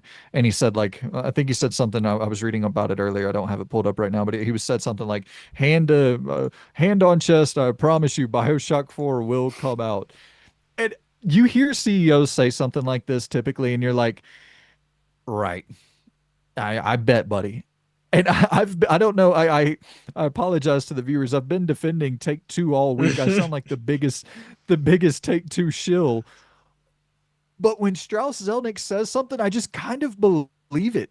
Like with the single player Take Two owned properties, they really do just prioritize quality. They don't rush things out the door. If a franchise has to linger for 10 years before we get a new game, like it's been 13 years by the time GTA 6 comes out. Like they will allow and the Rockstar's a totally different beast, but maybe I'm crazy, but I do kind of believe him when he says BioShock 4 will come out without question. I'm like, I believe it. I think it will. Am I drinking the Kool-Aid? Do you think BioShock 4 will ever see the light of day, Aaron? it does, but do we need it? Like Ooh, I agree with interesting Levine's, that. spin. Love it. you know, Levine's not there. Look what happened with Bioshock 2. It's the weakest one in the series. Judas is coming out eventually. Like I feel like Judas could take the place of what Bioshock is in our head. Because you know, one amazing, two it was good. It was a good game, and then Infinite was amazing too. But four's been it's already set up to fans of like, oh, it's coming back, but it's not the team. It's not the writers. Like Yeah. it I think it will come out. I think it will sell well, but I don't think it will be what we want. I think Judas might be whenever that comes out, if that ever comes out. But Mm. that's how I'm looking at Bioshock 4. Yeah, it's Loon, I want to know how you feel about this because I think you're a little bit more positive on BioShock 2 than most, and I like No, BioShock 2. Oh no, no? Okay, no. so No, no. I'm very negative on Bioshock. okay. I've probably pissed off Panda in many instances in the Discord by Maybe that's what I'm thinking yeah. of. Okay, He's someone defends yeah. BioShock 2 a He's lot. a much bigger fan of it. I think it's a wasted entry. Personally, I don't think it needed to exist. But yeah. Um, as for four, I think yeah, I fully agree with Aaron. It's going to be the thing of so much time has passed. So many people leave studios and stuff like that. Like you, as much as like I loved Veilguard for certain things that it was, it definitely doesn't hit as hard as the previous games because the soul isn't there. It's the big worry for me with like the Mass Effect that they're going to be pushing out. Look, man, it's going to be the name, it's going to be the characters, it's probably going to be most of the voice actors that they bring back, but the writers that built that series up are the people that told them stories. And if the person there who had that vision is no longer there, it will make the product suffer. So yeah, and especially with Bioshock as well, it's the type of thing with like why Metal Gear will probably struggle if they try and bring that back because it's such a the thematic themes that they touch on are very very difficult to pull off if you don't have very very strong driven direction from the creator. And do we know who's directing? I assume not. No. So it's And it's they were just talking about yeah. major leadership changes over there, so probably not even the same director that's going to end up directing the game that launches, unfortunately. Yeah, and this isn't something because what you see some games where they have big shift ups and they struggle. You have some where it's like Dead Island 2, where it passes the torch several times and it comes out fine. But that's Dead Island 2 isn't a narrative driven experience that's trying to like hit you to your core like Bioshock does with a lot of its themes. So I don't know. I think yeah, it will come out. It will probably sell just by name alone, but people are going to be probably very let down. They'll feel what I felt with Bioshock too. Yeah. I I think that point of does it need to come out is really interesting because I kind of am exactly in that camp where it's like I'm fine. I'll play it, but I'm fine with also never seeing it in a weird way. Like I don't think it necessarily needs to come back. Um, but hey, at the end of the day, I mean, uh, I'm open-minded to the idea of a BioShock return at the very least. So, some one more little piece of breaking news here. Rod Fergusson is leaving Xbox. This is literally just like 10 minutes ago. After 5 years, I mean, I got to get some damn glasses. After 5 years of driving the Diablo franchise forward with four big launches, it's time for me to step away from Blizzard slash Microsoft, sword in hand, and see what's next. The teams are set up for success with an exciting slate of releases ahead. I'm incredibly proud of what we've built together and looking forward to what comes next for Diablo and for me. So another exit. After quite a few big exits from Rare, after Everwild was canned last week, and then obviously you think to Tango, and it's been a lot. It's been a lot of key leadership kind of walking away from Xbox in recent months, years, whatever. And that's a pretty big one. You're talking about Gears of War and kind of not OG Xbox, but feels like OG Xbox alum there. So big exit. Immediate thoughts, Lynn? I know we didn't really have much time to stew on this. It's just kind of hitting our feeds right now, but what you think about this? Yeah, it's just following suit of everything. They're in a transitionary period. I think a lot of people that are probably voicing concerns about stuff and then are being like brushed away. And like if you're up in the hierarchy, you're a lot more able to just exit. If things are like you're not liking the way things are going and you're like, man, this is just gonna be tough to be working in. You probably built up enough money to cushion yourself to just I'll just go somewhere else. Because they've lost so many. It's not even just like developers and stuff, like even just household names of like I don't know if you're familiar with Larry Herb, the Major Yeah, Nelson and stuff like that. you know, Like he wasn't pivotal for a lot of stuff like in the recent years because he kind of took a step back and he was doing just a lot of like community driven stuff. But even he stepped away. I think he's at Unity now. But just yeah, they're just dropping like flies, and it's just becoming more and more as you'd expect corporate because that's the vision that they're driving at the moment.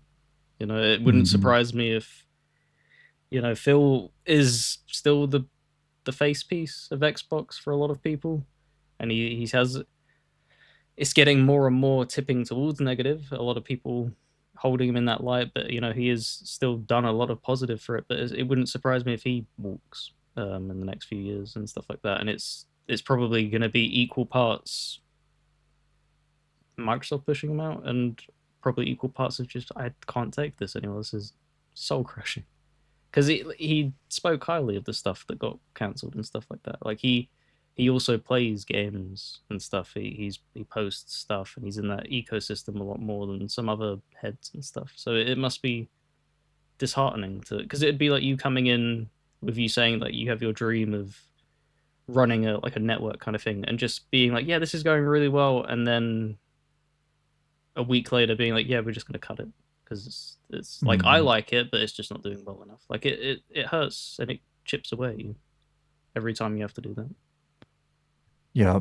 No, I mean, and then that's actually a good kind of parallel to think about it from, because like there's a reality where that is somewhat true here as well. Like it's, I would much rather run a fucking media company like a video game media network, but it's like, that's not fucking if we're just being real, the likelihood of that ever coming to fruition is millions of dollars away. And so, but the thing that just bums me out with this is a lot of this stuff just feels so like it doesn't feel like there was actually any real financial reason for these decisions other than just to prioritize AI.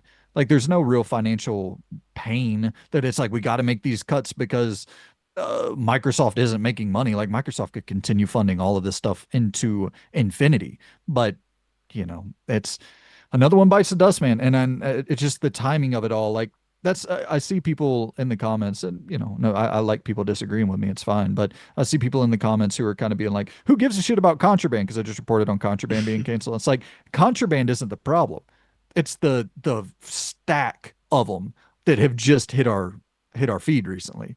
Your Everwild, your MMO, your just on and on. Your Perfect Darks, and like on and on. These cancellations and studio closures. It's like that's the problem. It's the amount, it's the frequency, it's how often this happens. So, Aaron, what the state of Xbox right now? How are you feeling about this? Uh, is there anything to read into about? Obviously, people leave jobs all the time. It's not the end of the world, but the timing seems a little bit suspicious. How are you feeling? Well, with Ferguson leaving, I mean, he was there before Activision was even acquired, right? So he Yeah. was with Activision Blizzard. I mean, maybe he just wanted to see Diablo through, and maybe they're done with the game. We don't know.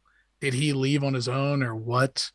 And like Loon said too, he's got the cushion, right? It's not like he's an up and coming talent. He is known in the industry. He's got the money. He can go anywhere he wants, probably, with the Mhm. name and the actual resume that he has. So I think it might have just been one of those things to where he saw something in the future and how it might go and he left, or maybe he just felt his job with Diablo was done and on to different pastures. For Xbox, I don't know.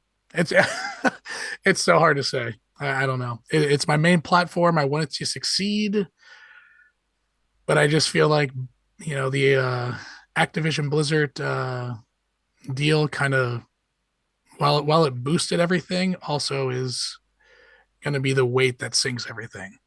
Mm. Yeah. Yeah, because it Yeah. opened up their eyes because they were able to smoke and mirror it for so long. Yeah. Because that if all you're feeding them, if all you're feeding Xbox, CEOs and all these people who are asking Microsoft is what I meant to say, and you're feeding them your numbers and just being like, well, these are just the numbers, and then when they finally see actual profitable titles land in their lap, they're like, oh well, you can do this for everything. Then they're like, oh shit. So yeah, But not only that it too, probably needed to happen, but it's definitely having a huge knock on effect. and they're kind of in a spot too to where it's like they can't really go back on their Game Pass idea. Their fan base would. I know buddies that haven't bought a game on Xbox for 2-3 years Mm. because of Game Pass. And I would just switch to PlayStation if that's the case. If Game Pass goes away, because it's more sustainable. It's a constant, like, they seem like they're healthier. The actual ecosystem of PlayStation compared to Microsoft kind of going everywhere, but they can't go back on it, so they need to go multi-plat to make some money. But I also think Game Pass could be the reason. We need to sell games, and if you're not selling games, that big deal with Activision Blizzard is the one that could kind of sink that whole ship. Hopefully not, but I could definitely see that happening. Yeah. Yeah, it's and you got like a 30 million, install base for your console, and if you've transitioned the majority, or even if it's 10 million or whatever, if a good percentage of that 30 million are no longer buying games, it's like that's a big problem. That's a lot of people, and then also it's available on PC. And if you're kind of in this new publisher role, it's your main priority is selling games now. And there's an option that people have to where they don't have to buy your games. Like that is definitely potentially problematic in the future. It seems like it's making a lot of money, $5 billion, but at what cost, I guess is you know, that's the main question that we'll never know because they don't give us the damn data. They Well, don't give us real margins. it's funny too because like you're relying on your competitor to keep you afloat. All right. Like it just I feel like Game Pass at the start was an amazing idea. I love Game Pass as a consumer, but Mhm. the more they raise the price, like right now it's $20 for the highest one that you would want. Mhm. Eventually they will have to go 30, maybe even 40. And then it's like, well, I could just save up, a little cash and get the games that I know I will play instead of just hoping things come out on Game Pass. Because every time they have a game on there, they're paying to get the game on there. Yep. And some games are just completely skipping Xbox because no one buys games there. Yeah. Yeah. It's and that's kind of the thing I'm thinking of too, where it's like I'm gonna go and sell this Series X, and it's like the thing I'm gonna miss is Game Pass for sure. My library of games is totally irrelevant to me for Xbox, because I don't have many because I just use Game Pass, and and I have like a 360 and original Xbox if I want to play those games still, but you know, I look at it and I'm like, okay, well, if I cancel Game Pass, how many games am I actually missing out on? Like really not that many. I can buy the 4 or 5 games that I really want from there each year, and I'm probably coming out even or around even. Um, so yeah, that's Loon. What are you thinking? Of course we've had the Game Pass discussion and the Xbox discussion a million times, but I guess we're kind of transitioning into that period where next gen talks are abound, and it's like we're in such flux with the current brand as is. I guess the thing to expect just going forward is kind of the unexpected. Unfortunately, is like never really having much of a clear idea of what comes next. Yeah, they're obviously pursuing that, like we said, publisher route. Um, and the more that they push harder for that, and like PlayStation's flirting with aspects of that as well.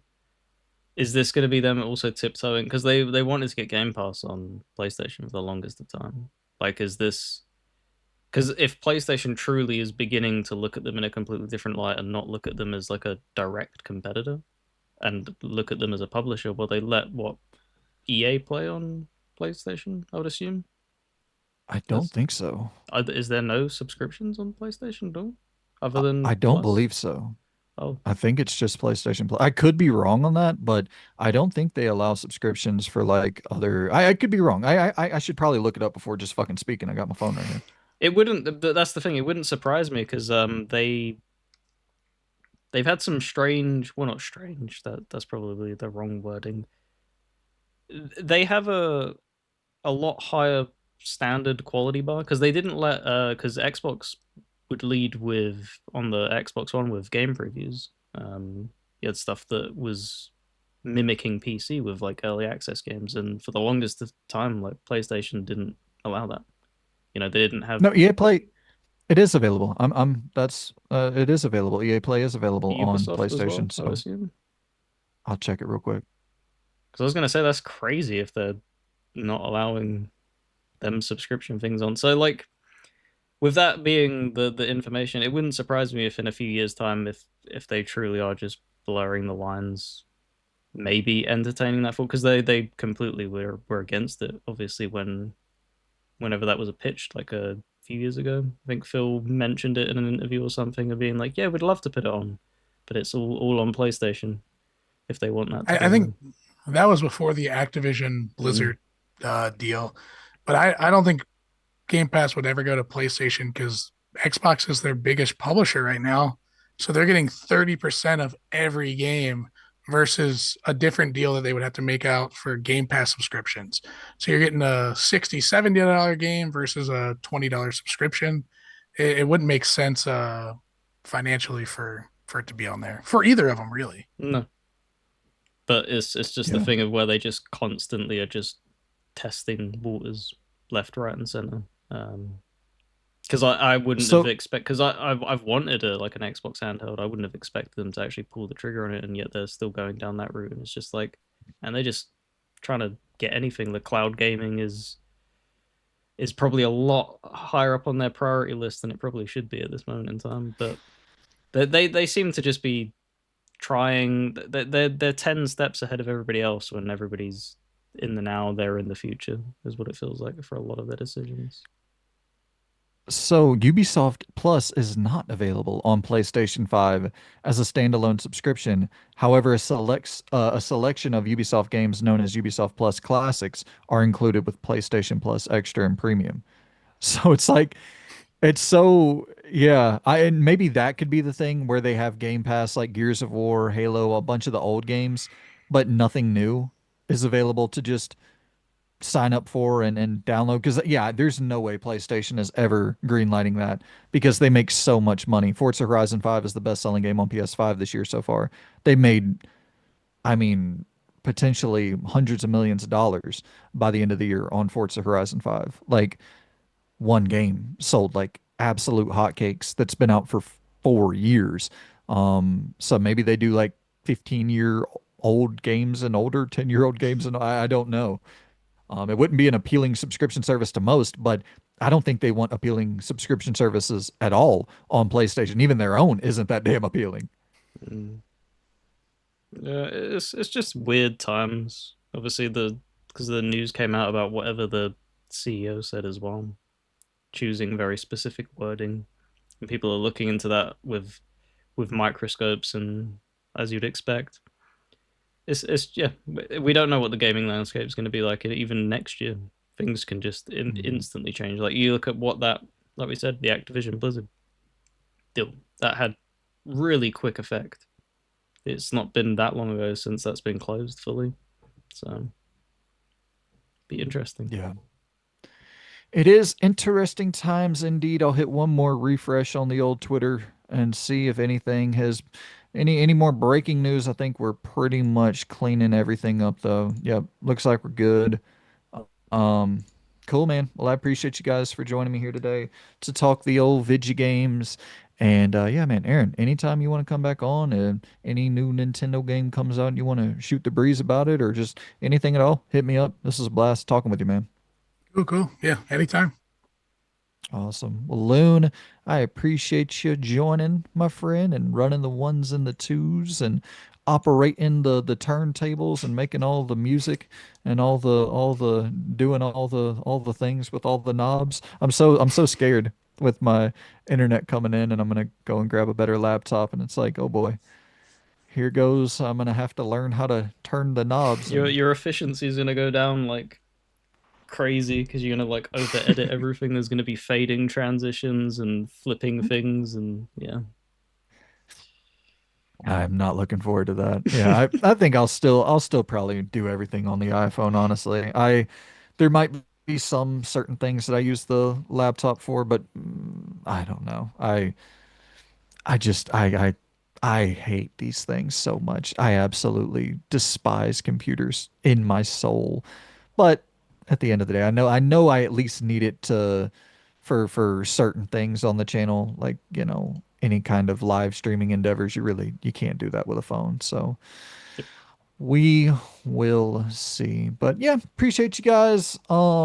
Obviously Loon's channel will be linked in the description. Go and check that out. And yeah, stay tuned, subscribe, stick around. Got a new episode of what the hell did I name that show? Collect Beat Repeat. That's the name of the show. Coming out on Sunday. Got that one recorded. Gonna try to shoot for weekly on those. I don't know. It probably won't happen. It'll probably be bi-weekly, but we'll get them out when we get them out. So we appreciate you guys for tuning in. Lots of good stuff on the way. Stick around, subscribe, like, all that helps. Thank you. Goodbye.